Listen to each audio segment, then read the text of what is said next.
This is Rob. This is Brian. This is Eric.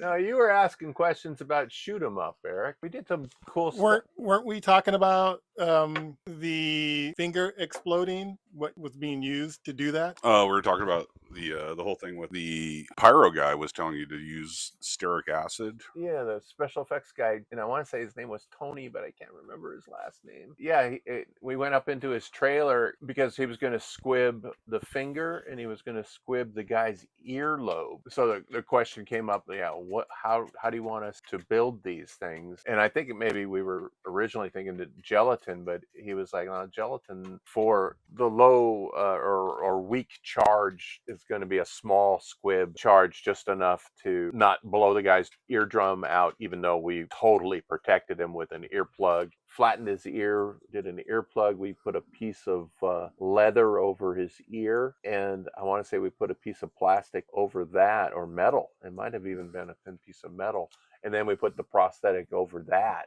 So there was no way anything was going to come in contact or he would even hear it. And we did tests, of course, too. But Tony said you should use steric acid, right, Robert? Yeah, that little steric acid in that way was an additive that you put in with candle making to firm up the wax. And it was super brittle, which was great. You made all those pieces after Tony suggested it. So talk us through what you... Yeah, I'm trying to remember all that stuff because that was such a while ago. I just remember we had the sculpture of the ear and we molded that in silicone because the silicone, it was a really plasticized silicone too, so that we can get the pieces out of that without breaking. That's right, without breaking the pieces, because the pieces were so fragile. Yeah. So it's like we had like an entire ear for the most part, because the way you had it is that his real ear was covered up, and so we had to put a fake ear over it, and the lobe was what was going to break on that. So we melted down some steric acid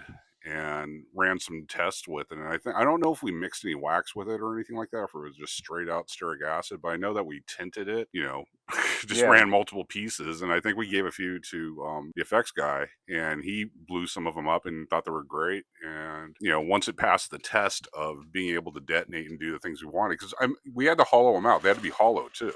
Yeah, because we needed to put blood inside there. Right. So blood and the squib. Yeah, so he had that thing all rigged up where, because the steric acid melts and blood and the squib went inside there, and then he'd take another little piece of steric acid and melt it down over the wire so that thing would just blow out. And then, I want to say like he had like the squib surrounded with like little bits of nurney, little bits of meat and everything like that to kind of hide the wire in case like once he blew it up that the wire won't be dangling or something. Right, which we saw with one of the fingers, because we made like 3 of those hands that got fingers. The middle finger got shot off. Yeah. The one where the wires actually showed after the finger got shot off actually looked kind of cool because it was kind of like a tendon or something. Yeah, it's pretty wild, like some of those little happy mistakes that happen on there that make things look kind of cool. Have you come across a lot of happy mistakes? Yeah, but you're putting me on the spot now to where... I'll give you... Oh, okay. Yeah, you give one and then I just remembered one.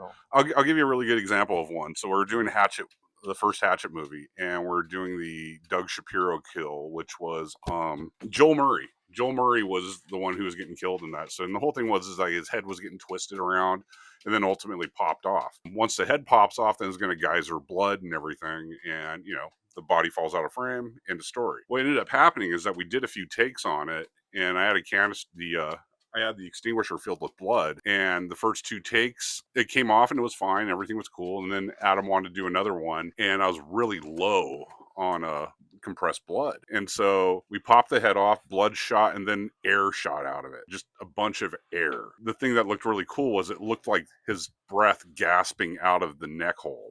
Oh, okay. And it was kind of mixed with blood, so it was kind of a red mist coming out of there. And it looked really cool. And Adam looked at me, he's like, "Wait, did you do that on purpose?" And I'm just like, yeah, it's that's how we do it, dude. And so that ultimately, it was an accident, but it looked really good, and it got left into the movie because it looked cool. What about your happy accidents? I did a film or a pickups for a film called Shadow of Death, with Anthony Perkins and Lyle Alzado as the convicted killer who was being executed by electric chair. And then the power went out at the prison, and a prison riot happened and everybody dies, but everyone assumed that he perished with everybody else. And of course he didn't. So the prison gets shut down, and then he comes back and he's stalking the prison and killing everybody. And Clayton Rohner was the lead actor in the film, and he gets into a big fight and gets thrown through a windshield or a window or something. And I was working both units that day, and they came to me and said, hey, we need you to do a gash on Clayton's neck with glass sticking out of it, and the glass sticking out of his head for this thing. And this is one of those moments where you're on set, you're working two units at the same time across the soundstage from each other, and you work with what you've got in your set bag on set, and always have a pack or two of Knox gelatin. So I told the first AD, he goes, what do you need? And I said, give me a cup of coffee with creamer in it.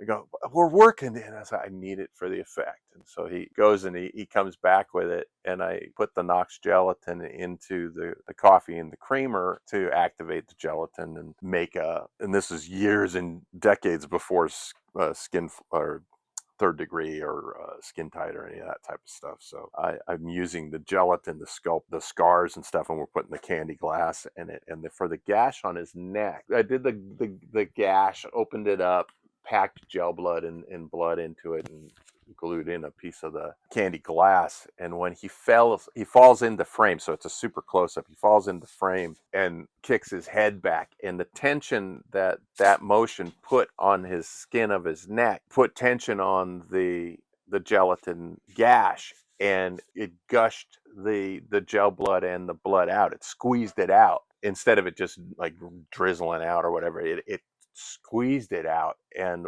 was an amazing surprise bonus that was not intended, or it wasn't intentional at all, but just because of the way he fell into frame and the tension of his neck skin, it gave a very cool realistic effect for that split second of film that we saw. So yeah, happy accident. Yeah, those things are always fortunate. Just get a little stroke of luck that helps you out at the end of the day and makes you look like a genius. Right. And you're just like, yeah, I planned it that way. No, we know what we're doing. Yeah. Now, because that was before skin tight, what were you guys using to make your burns before burn gel, stuff that you can use now? Gelatin. Just using gelatin to make your burns, and was it working out fine then? But does the stuff used now work better? Well, it depends. The silicone as well as the gelatin, it can be reused. You can peel it off and save it and reuse it.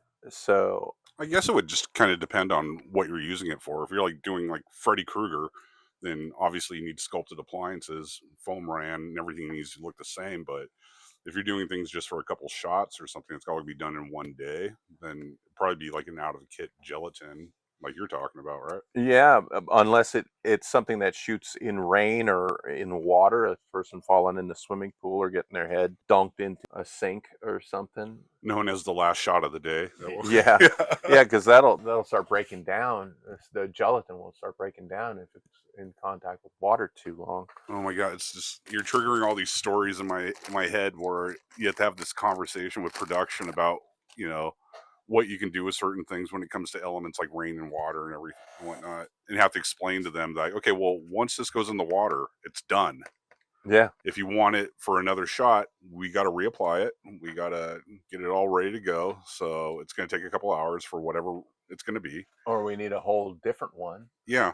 And, a lot of the productions don't really understand that. And they're just kind of, sometimes they just kind of look at you like, well, that's your problem, right? No, it's production's problem. And it's like, well, no, you need to schedule this right. And that's why we do things in movies where we shoot out a sequence, Yeah. And it's like, it's one thing for somebody, let's say they have a burn on their wrist or something and they fell into water, and you're going to feature that burn when they come out of the water. Well, the thing that you're going to do is that person's going to go in the water, but it's going to be the shot after they emerge that you're shooting first. You're going to have some KY on the burn, so it looks wet. but it's not seeping into it and destroying it. And you're going to do all that stuff, and then at the end, then you're going to do the whole thing when it gets submerged into water. Because that's the last shot. You got about 5 minutes before it starts puffing up and getting destroyed. Yeah, you got me thinking about a commercial I did with mermaids for a shampoo or something. I forget exactly what it was. And they had ordered this big silicone mermaid tails from a company in Florida that did them for aquatic like shows for SeaWorld or whatever. And for the most part, these mermaids were going to be sitting on rocks, and one mermaid comes up out of the water, and the other mermaids are all saying, "Oh wow, your hair looks fantastic," all that. And of course, like you just said, they shot all of her beauty stuff first before she actually takes the plunge into the water. But because it was a commercial, the blend prosthetics that I banged out real quick for it are scales that blent off into the skin of the actors and overlapped the silicone mermaid tail join where it connects to the skin. So quick and dirty, did them with gelatin, easy to blend off, all that. But that is fine if they weren't going to be in the water. And then, of course, at the end of the day, the one mermaid was in the water, and she stayed in there quite a long time. So yeah, those gelatin scale blenders were finding their own way out of the picture by the end of the day. Yeah, I mean, like with today's stuff, where you can just make silicone and silicone blenders and blend it down and glue it down with silicone and all that fun stuff. It's like, yeah, jump in the water all you want, have fun, Yeah. But back then, I mean, it's like different technologies and different ways of getting things done. You have to be careful, and a lot of people on production, they don't know. It's not necessarily like their field of knowing all the intricacies that we deal with, and that's why we get hired onto these projects, because we know how to make all this stuff and do all that stuff. But it is our job to make sure that the director or whoever's in charge knows that there's certain limitations to everything, but you let them know before the shooting day. Right. Like really early on in the process. And honestly, like half the time, like you'll tell people that and then they'll forget. Yeah. Yeah. In one ear and out the other. Yeah. And it's like, oh, okay, well, yeah, we'll deal with it on the day. It's like, all right. And that's why you do written memos after each meeting. Oh my God. So when they try to throw you under the bus, you're like, nope, remember this? Got it right here. Fortunately, I've never been thrown under the bus for anything like that, because I'm always like, okay, well, this is what's going to happen on these days, so you guys need to plan for this accordingly. And if it doesn't happen, I'll be like, hey, remember we had that conversation about this? And oh yeah, I came back and told you like a few days ago that just to update you that this is still going on. Right.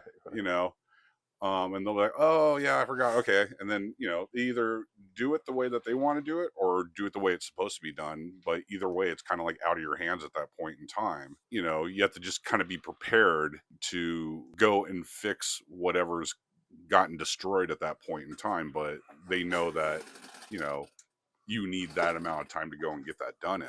Yeah, and I can't really recall off the top of my head any times that we were thrown under a bus because of something like that. More often than not, production obviously takes responsibility for not following through or not being aware. But communication is everything. So certainly letting people know that, hey, our effects day is going to be coming up in 3 days. Are you going to have this, and this ready for us when we get there, so nobody's waiting around, and you get confirmation well in advance that everything's taken care of.